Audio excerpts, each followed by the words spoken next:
Hi, this is the Legend of Xena. You might also know me as Kay's girlfriend, or the one who's been doing a lot of the hand-painted textures in Return to Yoshi's Island. As you can see here, this is Bowser's old model.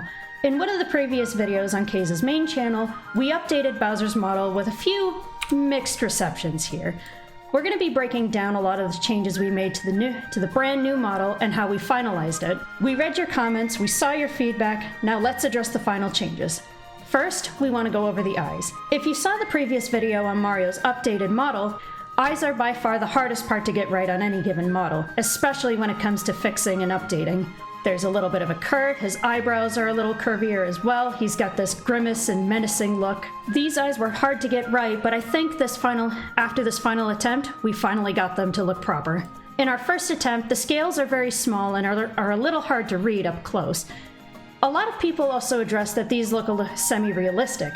This, however, is not the case. Every texture on Bowser's model, including the eyes, the scales, and the shell, and everything else here, is all done painstakingly by hand. We made the scales a little bigger and easier to read. Now you can see the model is far more detailed than what it was before. You can see all the scales in glorious HD. Yeah, so on the original scales we had the issue that we have a grayscale texture, which means that it can only be between yellow and black.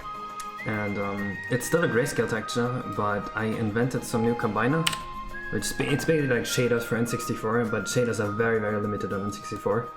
That instead of interpolating between gray and yellow, it interpolates between like an orange color and a yellow color.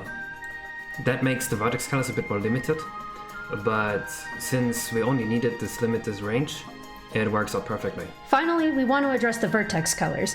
In our first attempt, the vertex colors were very dull and very boring to look at. This gave Bowser a very flat-looking surface. The shadows are a little nice, but they could use a little bit of extra oomph. In the new model, we added a little bit of reddish shades to give Bowser a little more depth. You can see that the scales also pop out a lot nicer than the original one. Alright, that's all the updates we got for today. Hope you enjoyed it. Bye-bye. Bye-bye.